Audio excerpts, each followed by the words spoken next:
우진의 생명이 위태로워지고 성희의 비밀 금고가 열리면서 성희가 감춰온 비밀이 드러나기 시작합니다. 그리고 한 통의 전화. 그때 일 난 다 알고 있다. 누구도 예측할 수 없는 전개가 펼쳐질 이번 이야기도 기대해주세요. 시청 전 구독과 좋아요 부탁드립니다. 바로 시작합니다.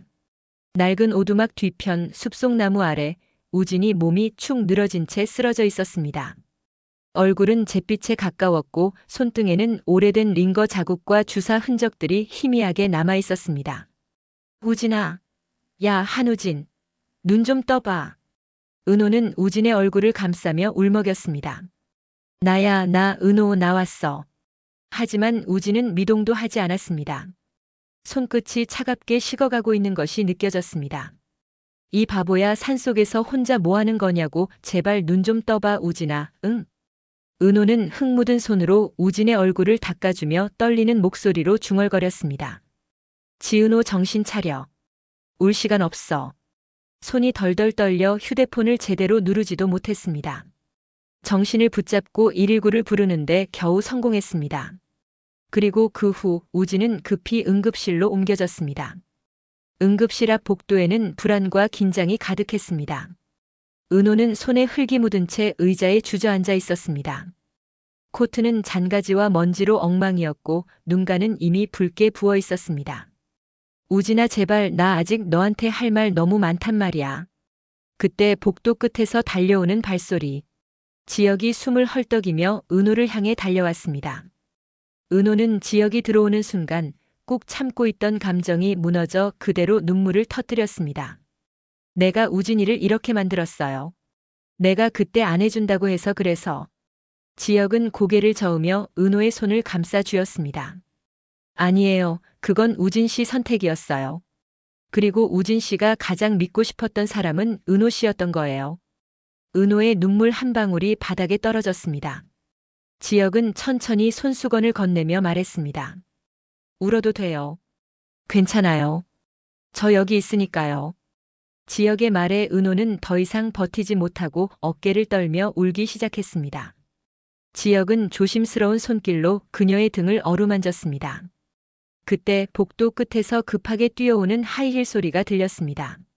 성희였습니다. 우진이 어디 있어? 그 얼굴은 공포와 분노가 뒤섞여 있었는데요. 지은호, 너 때문에 우진이가 이렇게 됐어. 내가 도망치게 만든 거잖아. 내가 수술을 안 해주겠다니까, 애가. 은호는 고개를 들지 못했습니다. 언젠가 이 말을 들을 날이 올 줄 알았지만 이렇게 무너져 있는 순간 들을 줄은 몰랐습니다. 지혁이 앞을 막아서며 말했습니다. 그만하십시오. 지금 은호 씨가 무슨 죄가 있다고. 당신은 조용히 해요. 성희는 울음이 섞인 목소리로 외쳤습니다. 당신이 뭘 안다고 껴들어. 내 아들이야. 내가 지켜야 하는 아들이라고요. 그 한마디는 누구에게 하는 말인지조차 분간하기 어려울 만큼 감정이 뒤엉켜 있었습니다. 안에 있어요. 살아는 있는데 상태가 좋지는 않은 것 같아요. 성희는 눈빛이 흔들린 채 응급실 문을 바라봤습니다. 응급실 안에서는 의료진이 급히 움직이고 있었습니다. 혈압 떨어집니다. 산소 포화도 하락. 기계음이 요란하게 울리고 의료진의 목소리가 복도까지 울렸습니다. 은호는 유리창을 두드리며 거의 울부짖었습니다. 우진아, 제발 버텨. 지혁이 뒤에서 은호를 붙잡았습니다. 은호 씨, 조금만 진정해요. 하지만 은호는 눈물에 젖은 얼굴로 계속 떨고 있었습니다. 나 때문에 이렇게 된 거면 나 어떻게 살아. 성희는 입술을 깨물며 가슴을 꽉 부여잡고 숨도 제대로 쉬지 못했습니다. 경고음은 점점 커져갔고 의료진의 긴장된 목소리가 이어졌습니다. 그러다 갑자기 알람이 멈췄습니다. 의사가 안도의 숨을 내쉬며 말했습니다. 안정됐습니다. 일시적인 쇼크였습니다. 지금은 괜찮습니다. 세 사람 모두 힘이 풀린 듯 유리창에 기대 서서 깊게 숨을 내쉬었습니다. 그 짧은 숨 고르기 뒤 성희는 떨리는 목소리로 은호를 향해 말했습니다. 은호야, 이제 정말 시간이 없어. 그 목소리에는 절박함과 두려움이 한꺼번에 실려 있었습니다. 다음 날 새벽 중환자실 유리창 너머로 보이는 우진은 각종 기계에 의존한 채 누워 있었습니다. 은호는 밤새 한숨도 자지 못한 눈으로 그 모습을 조용히 지켜보고 있었습니다.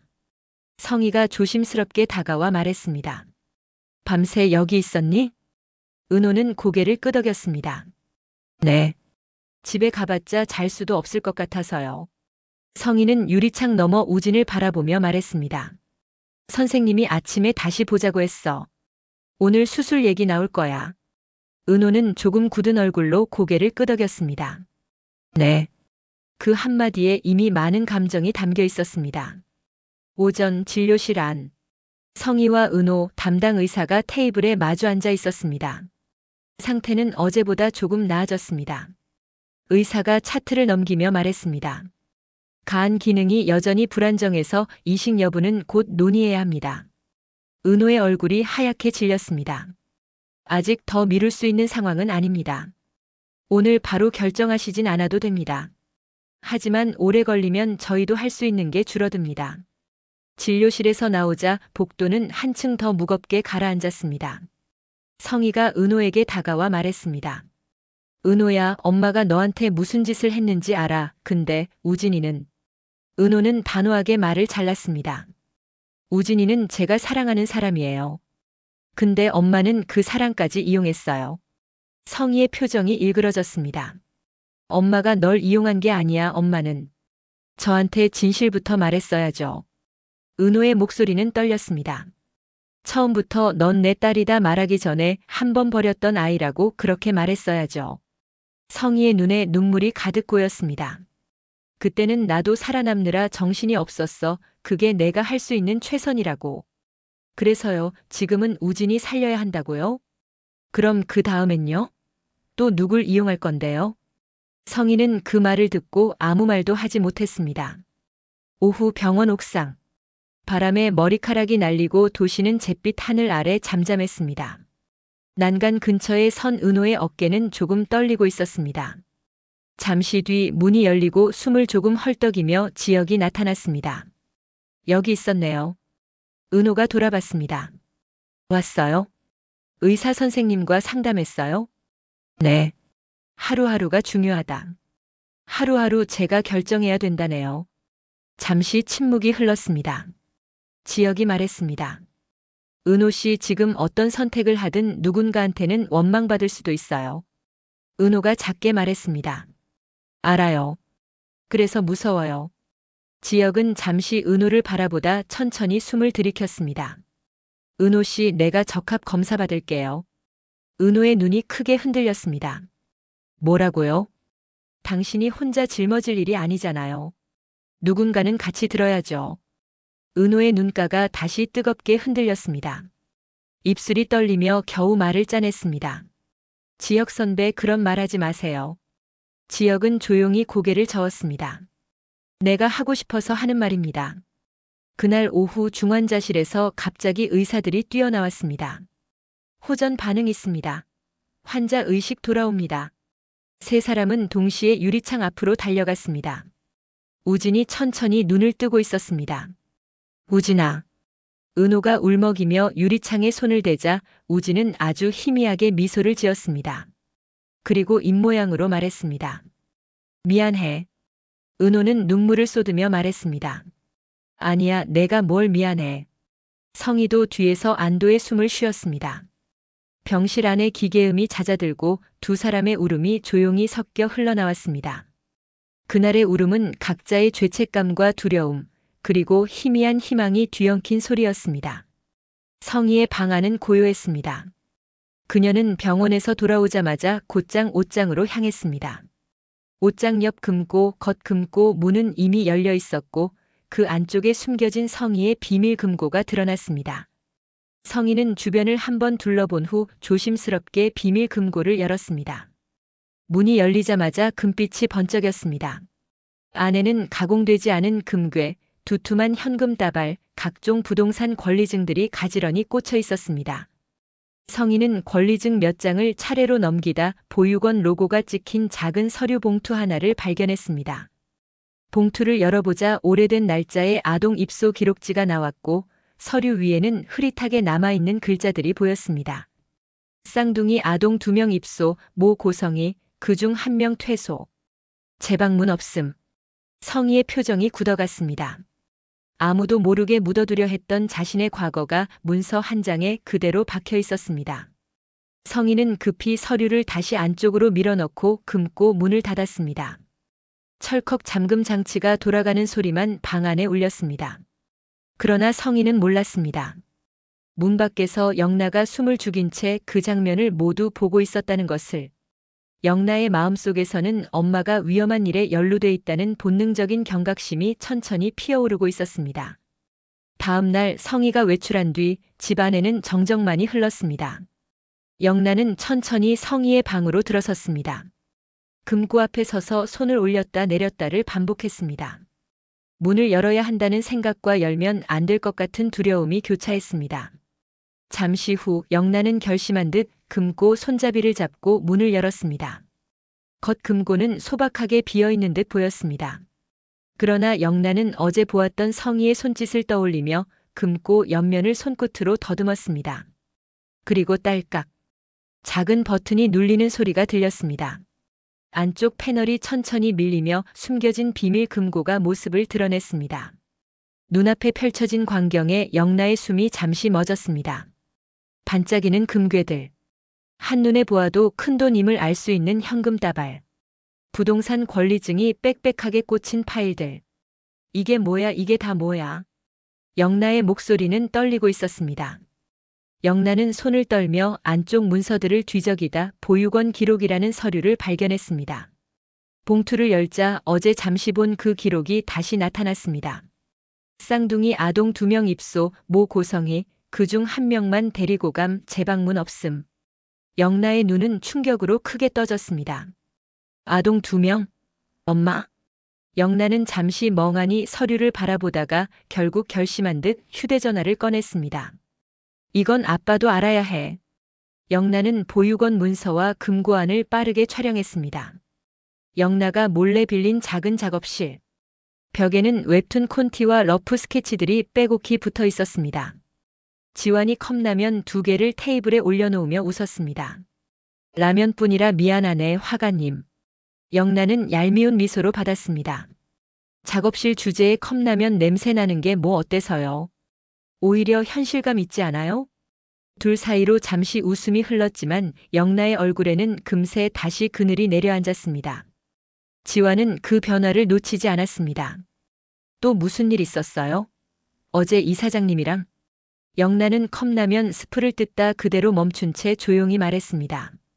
지환 씨, 사람이 진짜 나쁜 사람인지 아니면 상황 때문에 그렇게 보이는 건지 어떻게 구분해요? 지환은 잠시 생각에 잠겼다가 말했습니다. 나쁜 짓을 반복하는 사람이면 그냥 나쁜 사람 아닐까요? 영나는 낮게 웃으며 고개를 끄덕였습니다. 그럼 숨기는 게 많아질수록 사람이 더 나빠지는 걸까요? 지환은 무슨 말인지 눈치채려 했지만 영나는 더 말하지 않았습니다. 박진석의 집 거실. 성희는 날카로운 눈빛으로 영나를 바라보며 말했습니다. 화실 정리한다니까 당당하게 빼라고 하더니 둘이 들어앉을 방을 구해. 영나는 지갑에서 휴대폰을 꺼내 촬영한 사진을 천천히 성희 앞으로 들어 보였습니다. 엄마도 우리 몰래 숨긴 게 많잖아요. 성희는 표정이 굳었습니다. 우진 오빠 아픈 것도 보육원 일도. 탁. 영나는 휴대폰 화면을 성희 쪽으로 밀었습니다. 대체 이건 다 뭐예요? 화면 안에는 쌍둥이 아동 입소 기록이 명확하게 찍혀 있었습니다. 3초. 성희는 3초 동안 숨조차 쉬지 못했습니다. 눈동자가 흔들리고 입술이 떨리고 표정이 비어버렸습니다.